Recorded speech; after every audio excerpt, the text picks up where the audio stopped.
The private coal. There was once a woman who could grow sunflowers in the desert, not metaphorically, not as a manner of speaking. In the cracked, pale earth behind her house, where the heat came down like a judgment and the other villagers grew nothing but patience and dust, Zara's sunflowers rose each summer in rows of impossible gold, their great heads turning to follow the light with the devotion of disciples. People came from the neighboring villages to see them. They stood at the low wall and looked and said nothing for a while, because some things require silence before they require words. This was the least of what Zara could do.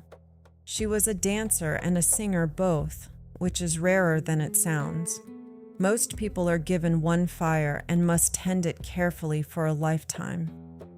Zara had been given two, or perhaps she had been given one fire so large it expressed itself in multiple directions, the way a great blaze sends light into every corner of a room. When she danced, the air changed.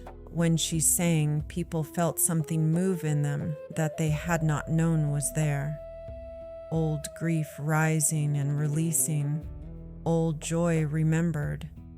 The sense of the body suddenly inhabited fully after years of going through the motions of a life. She wore black, always, in the old tradition. Black skirts that caught the air and became smoke, became shadow, became the night itself spinning, her hair unbound, her feet on the earth, and at her feet, always, her cat Brasa, black as she was, black as the night before the fire catches, with eyes the color of the flame itself, amber and unblinking. Brasa, who had been with her since the beginning, Brasa, who had seen everything. The village loved Zara. The neighboring villages loved her.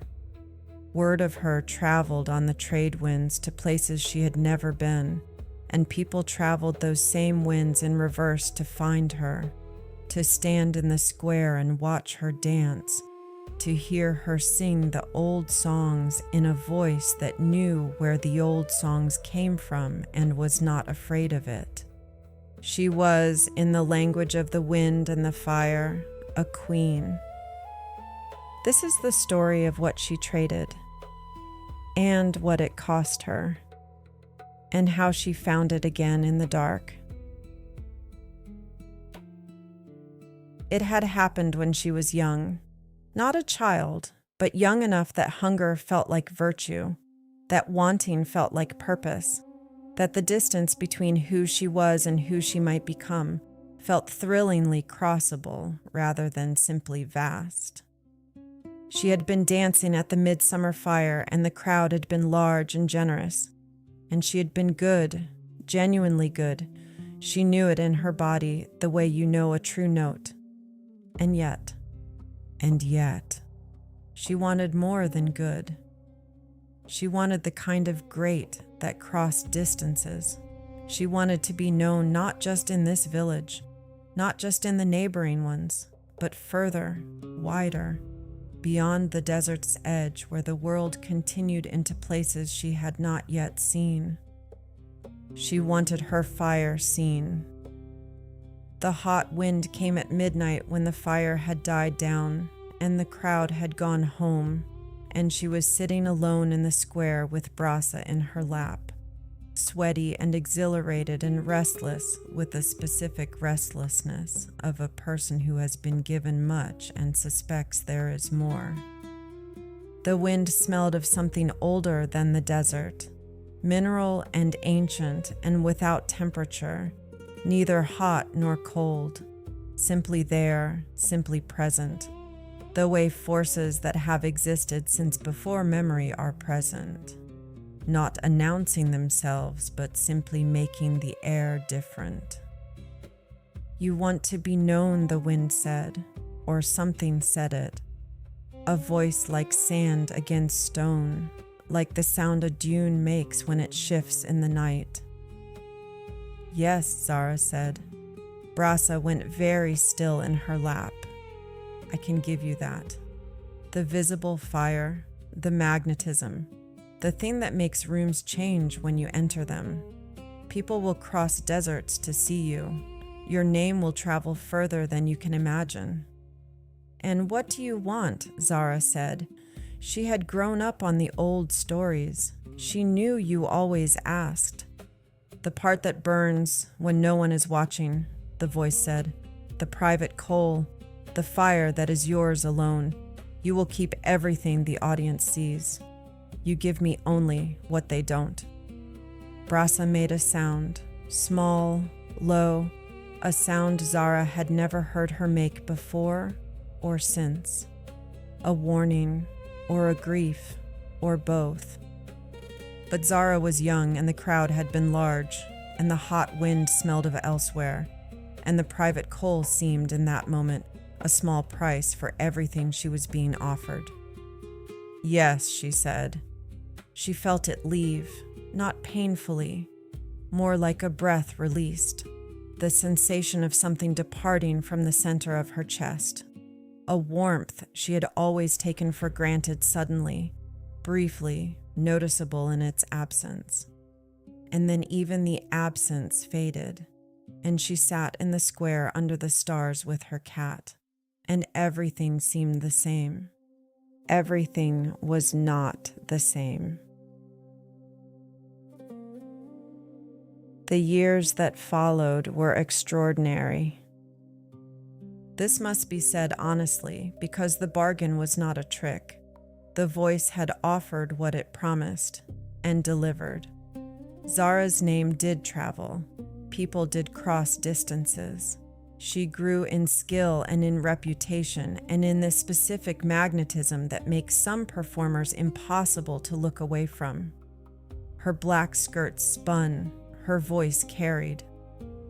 The sunflowers grew behind her house in rows of impossible gold, summer after summer, though she had stopped tending them. They grew now on their own, from memory, from the deep root knowledge of land that had been made fertile by her presence. The audiences wept. She could still do that, could find, through craft and muscle memory and the accumulated intelligence of decades, the exact motion, the exact note that opened something in the people watching. But she could not weep herself. This was the first thing she noticed years in.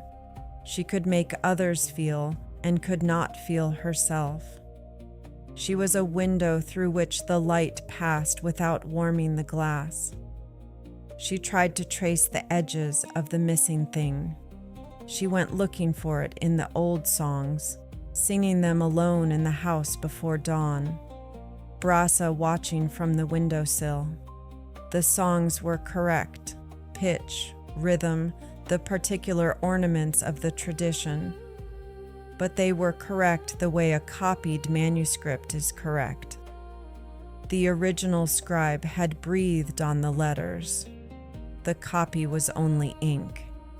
She tried to find it in the dance, stripped away the choreography, stood alone in the square in the dark, let her body move without the performance structure. But the body kept returning to the patterns the audience expected, the gestures shaped by years of being watched, and she could not find underneath them the older movement, the one that had preceded the watching. She began to understand, a fire that had been separated from its source. The sunflowers grew, the audiences came. She smiled when she was supposed to smile. Brasa watched with amber eyes and said nothing, because some things cannot be said until they are ready to be heard. The Fool arrived on a Thursday in October, which was neither a significant day nor a significant month, because the Fool does not require significance. The Fool simply arrives, light-footed, unburdened by the weight of what has been. She was sitting in the market square without her performance face, which happened sometimes now. She had a face she wore for performing and a face she wore for living, and the living face had been getting harder to locate. She was sitting on the low wall with Brasa in her lap and a glass of mint tea going cold beside her, watching the market with the expression of someone who is present in body and elsewhere in every other sense. The fool was young, not a child, but with the qualities some people carry into adulthood of not yet having been fully shaped by what the world expects of them.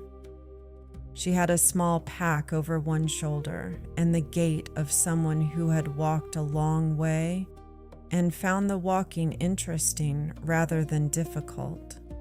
She did not know this village. She did not know this square. She certainly did not know the woman sitting on the wall with the black cat, because she had not been told who to look for.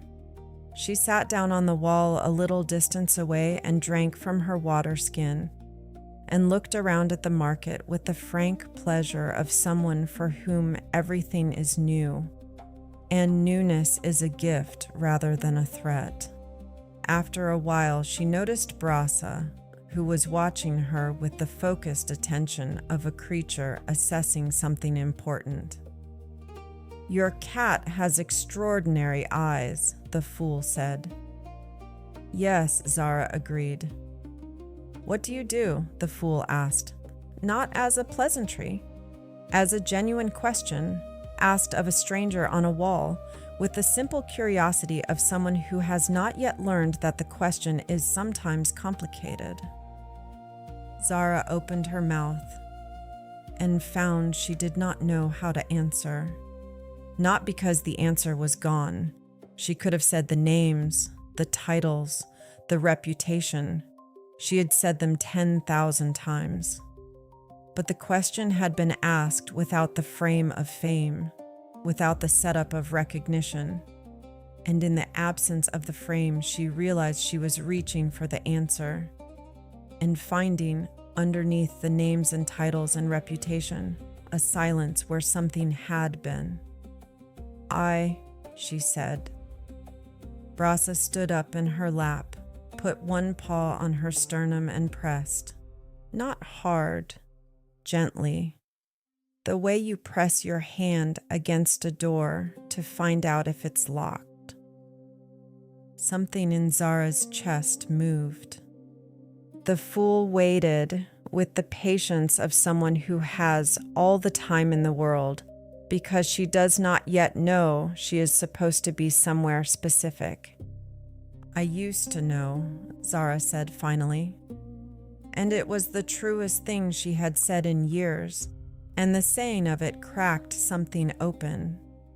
Not a great breaking, not the tower's fall, but the specific crack of a seed coat, the small necessary rupture that precedes everything green. "That's a good place to start," the fool said, and smiled and finished her water, and stood up and adjusted her pack and walked on, because the fool never stays. The fool only arrives, cracks things open, and moves on toward the next beginning. Brasa watched her go, then turned back to Zara with her amber eyes and waited. That night, Zara could not sleep. This was not unusual. She had not been sleeping well for years, the hollow performance of rest following the hollow performance of everything else. But tonight the wakefulness had a different quality. It was not the anxious wakefulness of a woman who cannot stop performing even in private. It was something older, something that wanted her outside. She rose. She wrapped herself in her black shawl. She took nothing else. Brasa was already at the door. The village was quiet in the way of places that are genuinely dark, genuinely silent, not performed quiet, but the actual absence of noise. the desert breathing its cool night breath after the day's long heat. She walked through it without a lamp because she knew the way and because she did not want light, not yet. She wanted to arrive at the far edge of the village where the old well stood, the well that had been there before the village, that the oldest women said had been there before memory, that had no history because it preceded history. She knelt at the water. Brasa sat on the stone beside her. The stars were extraordinary. The desert sky in October has a quality of depth that city skies have forgotten, layer upon layer of light going back to distances the mind refuses, the near stars and the far stars, and the ones so far they are less star than story, less light than the memory of light. Zara looked down and saw them reflected in the black water of the well. Then she looked up and saw them directly, and in the space between the reflection and the source, between the stars as they appeared in the water and the stars as they were in the sky, she understood something. She had been living in the reflection. The performance was the reflection, true to the source, accurate in its way, but reversed, flat, dependent on the stillness of the water to hold its shape. And she had given away the source, or the access to the source, and had been living ever since in the reflected version, which was technically correct and utterly without depth. "How do I undo it?" she said. "Not to Brasa, not to the stars. To the night itself, which in the old understanding was not empty, but listening." The night said nothing in words. But from somewhere, from the water or the sky, or the accumulated memory of every woman who had knelt at this well in the centuries before her, she felt a pulling, not outward, inward, a pulling toward the center of her own chest, the place where Brasa had pressed her paw that afternoon, the place where the thing had left all those years ago with a feeling like a breath released. She was not being told to go get it back. She was being told it had not gone anywhere. The jinn had taken the reaching for it, the access, the on-demand availability of it. But the coal itself, the private fire, the thing that burned when no one watched, could not actually be removed from the body that had generated it. It was hers in a way that predated the bargain. It was hers in the way the sunflowers were hers, rooted, patient, continuing without her attendance, waiting in the deep earth of her. She had to stop reaching and simply be in the dark. She poured water from the well over her hands, let it run into the earth, poured again. The star's way, give without depletion, trust the replenishing, let the giving be the receiving. She wept, kneeling at the old well for the first time in years, not performed tears, not the emotional accuracy of craft, but the actual wet relief of a body that has been holding something tightly for a long time and finally opens the hand. Brasa pressed against her side and purred with the deep, purposeful resonance of a cat who has been waiting for exactly this. She stood. She was still at the well. It was still the middle of the night. She had no audience and no costume, and her face was wet and her knees were dusty from the ground. She began to move. Not the choreography, not the performance, not the version the distant villages had traveled to see. Something that began before all of that. Something her body remembered from before the bargain, from the night of the midsummer fire when she had been young and hungry and good, and the goodness had come from somewhere that had nothing to do with being watched. She moved in the dark by the old well with only Brasa watching. And the Brasa watching did not count as an audience, because Brasa had always seen her playing, had seen through every performance to the woman behind it. And her amber eyes were not the eyes of a crowd, but the eyes of a witness, which is a different thing entirely. The dance was not beautiful in the way her performances were beautiful. It was true in the way her performances had stopped being true. Her black shawl moved with her.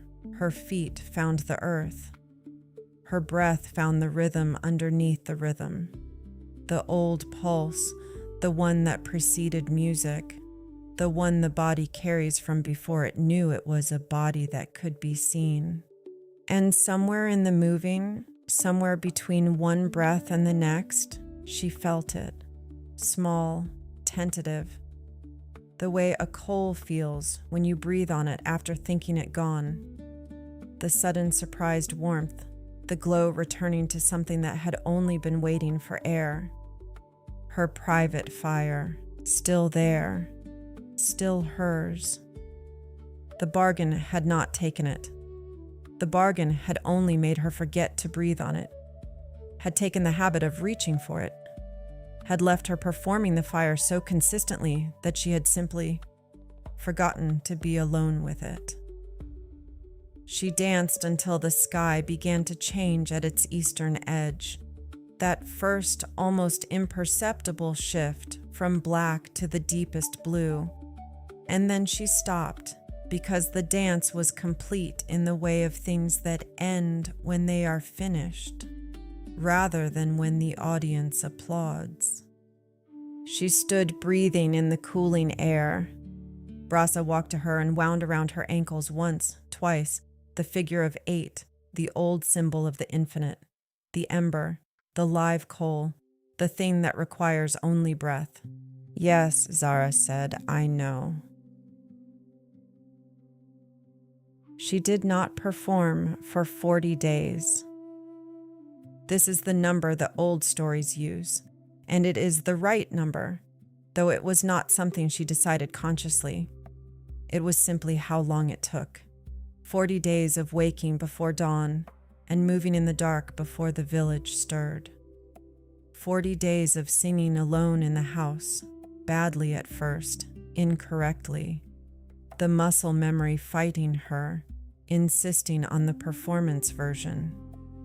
40 days of sitting with Brasa in the square without her performance face, letting the villagers see her playing, which was more frightening than she had expected and less catastrophic.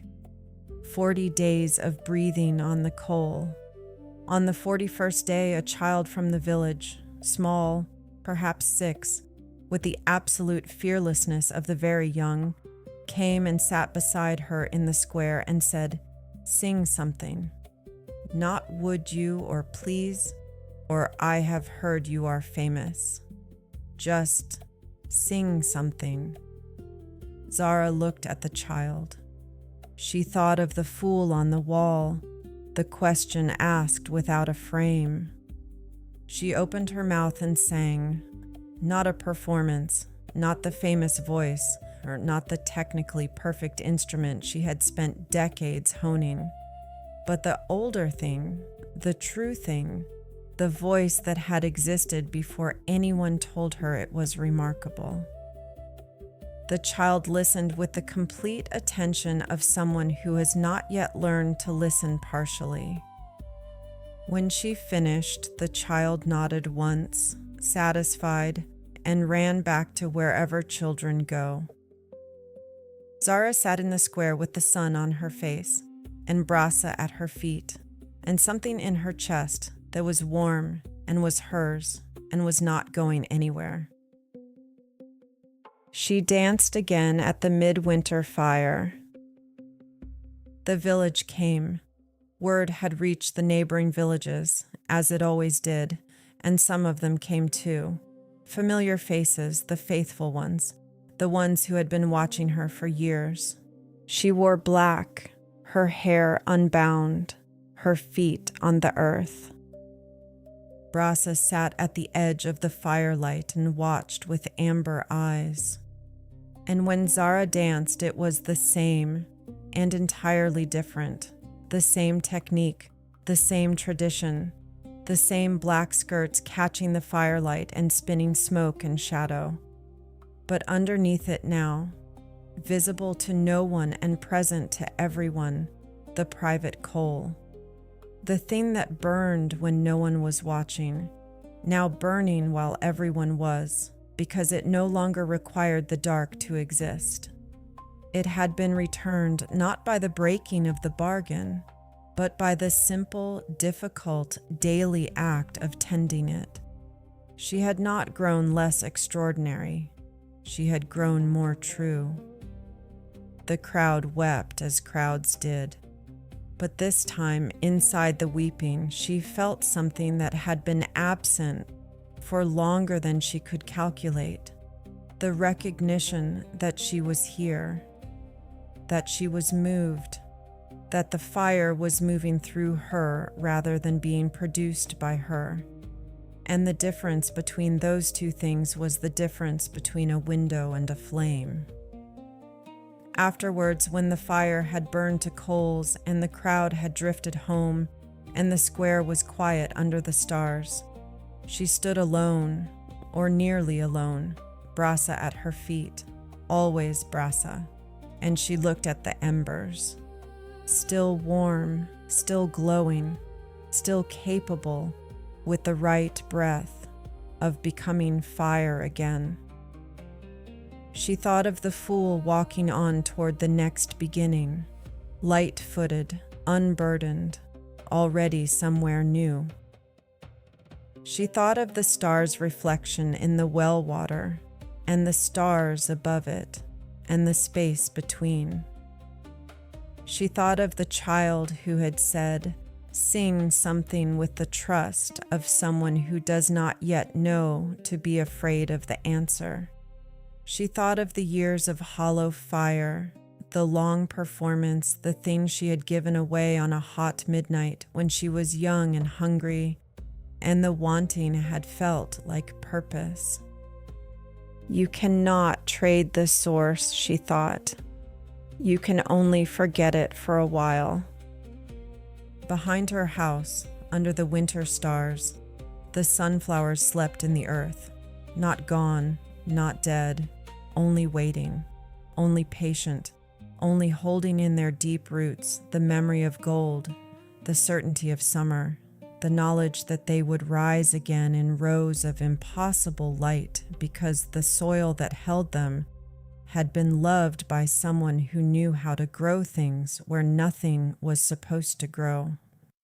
And that love, being the root of a love and not the performance of one, did not require her attendance to continue. It simply was. It always had been. It always would be.